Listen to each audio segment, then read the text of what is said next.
Hey ladies and gents, welcome back to another episode. So today we're going to be talking about flooring.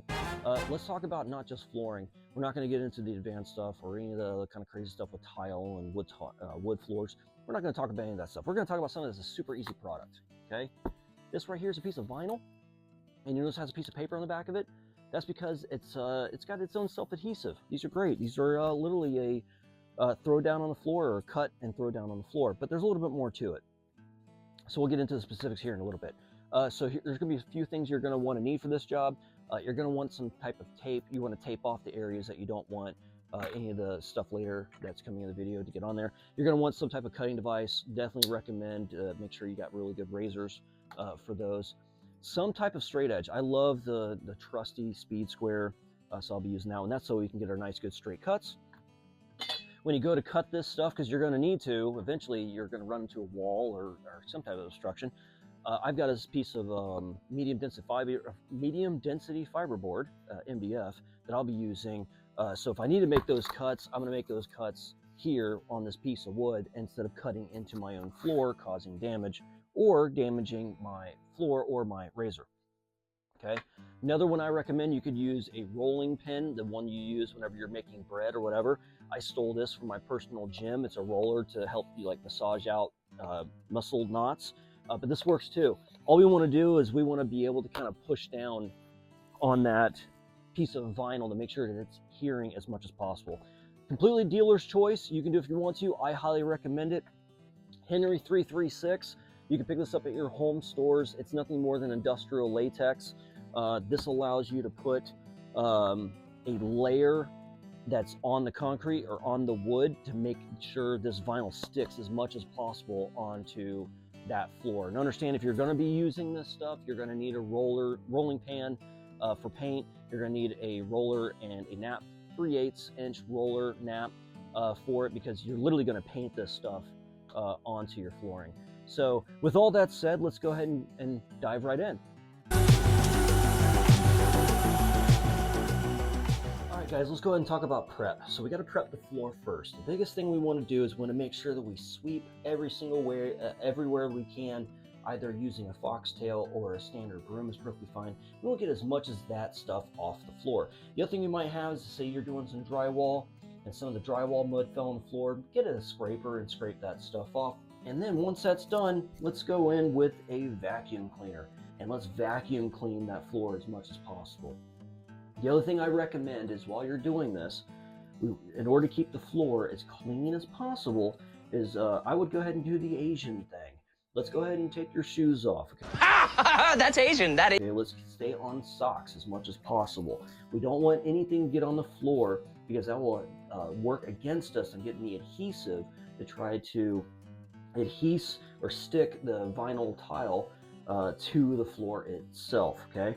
So once we've done all that and we've got an extremely nice, good, clean floor, again, I recommend this. You don't have to, but I recommend it, is putting down that Henry 336 liquid latex. Very simple and easy to apply. Again, going back to what I talked about earlier, you want to put down tape if you have this tile that's going to be adjoining or touching other pieces of tile, or if you just don't want it to go beyond a certain mark, okay? Biggest thing with this stuff though, guys, make sure it's not in any types, it's not pooling, P-O-O-L-I-N-G, pooling around the floor itself. It's going to take forever to dry. Make sure you're wearing your gloves and all those kinds of things. You don't want to get the stuff on your skin necessarily. It's more of a, not necessarily a hazard, but it's stuff you don't want to get on your skin. So other than that, make sure it's a nice, good ventilated area and you're done applying the product. I would recommend putting a fan on it. That will help dry it up a little faster. This stuff goes and dries clear, so it's very difficult to kind of make sure that it has actually worked. You may have to do 2 coats, but you put that coat on, put a fan on it, give it about 30 minutes to an hour and a half or so, depending on the humidity of the day, and it will dry to the floor, and you'll be able to see it because it's going to have like this weird looking matte kind of sheen kind of to it.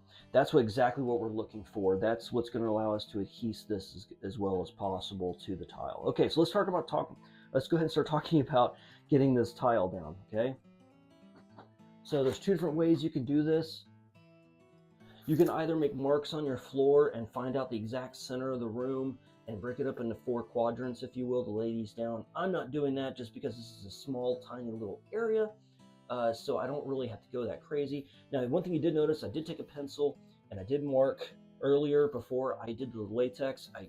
That's another little tip if you want to use it. You don't have to, but what I like to do is I like to mark out the first piece as square as possible underneath or beside the drywall, and then put down my liquid latex, because the liquid latex does dry clear, and so I can still see my marks, but there's no graphite dust that's going to stop this vinyl from adhering to the floor because it's underneath that liquid latex. Okay, so the first thing we're going to do is we're going to take off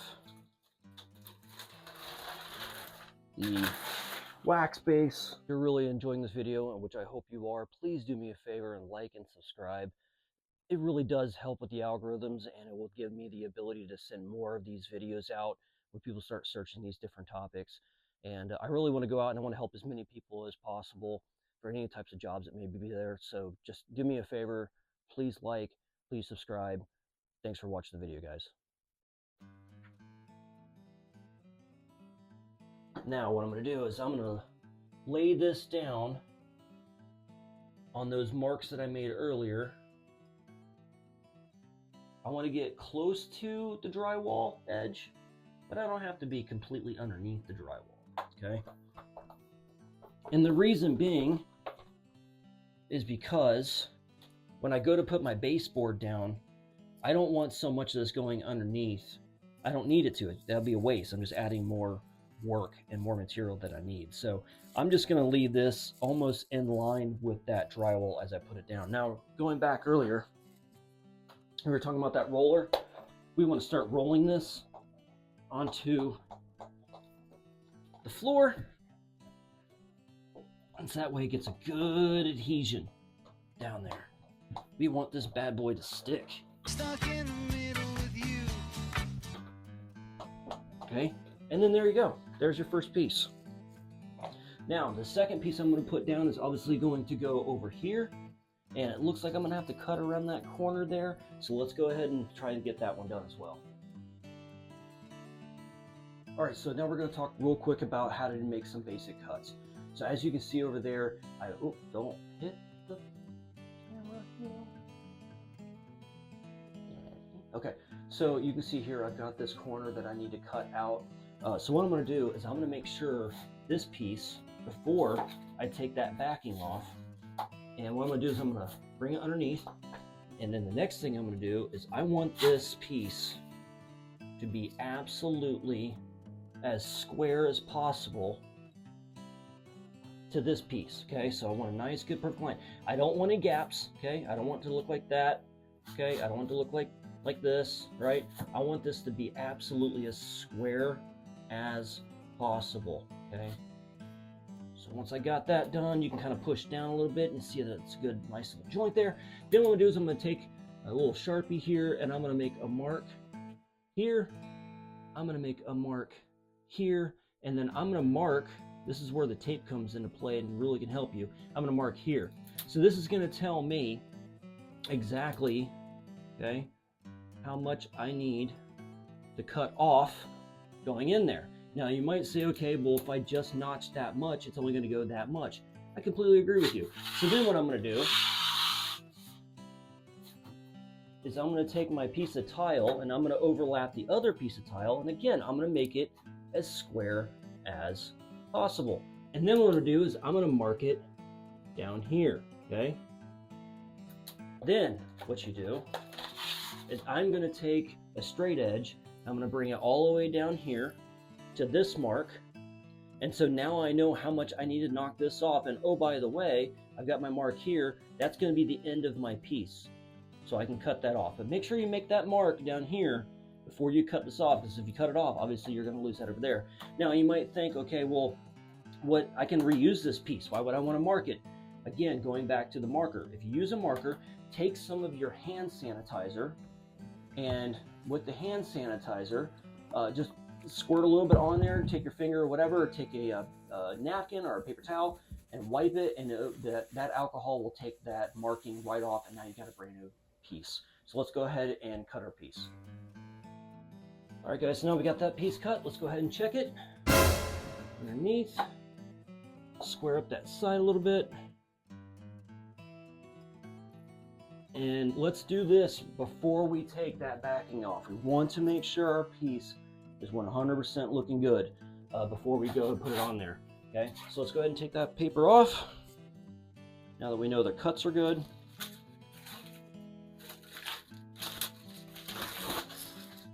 Again, just like applying a sticker,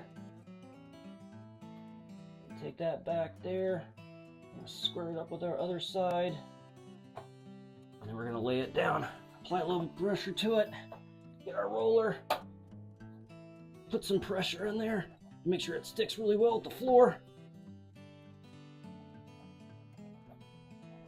And there we go. So now that entire line is now nice and ran beautifully. Now, and understand, when we go this way, we now want to go this way because we want to make it look like an actual real wood floor. So I'm not going to cut another piece here and keep going. We don't want our joints to match.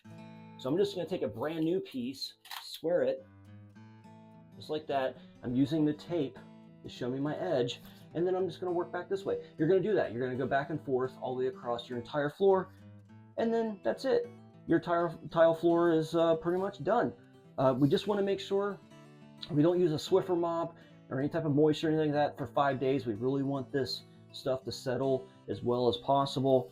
So I'm going to go ahead and I'm going to finish up that floor, and then we're going to take a look at it. Okay guys, just finished it up. Now you can see what the floor looks like.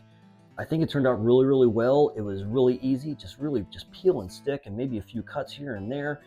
You'll notice that this side is not very square. That's totally fine. That's going to be going in a baseboard as well as there. I did some drywall repair on this wall. So you'll see the gap there between the floor and the wall there. That's fine. That's going to get hidden by the baseboard as well. So I'm going to throw in some trim here, but overall, I'm happy with it. And it took me, I would say, probably about 35-40 minutes to lay down this tiny little area. And yeah, it was a super easy job. So I hope you guys enjoyed that little instruction video, and I hope to see you guys in the next one. Square, so that way you can get square cuts. And then another thing, oh God, I'm killing myself. Oh God. That didn't sound right.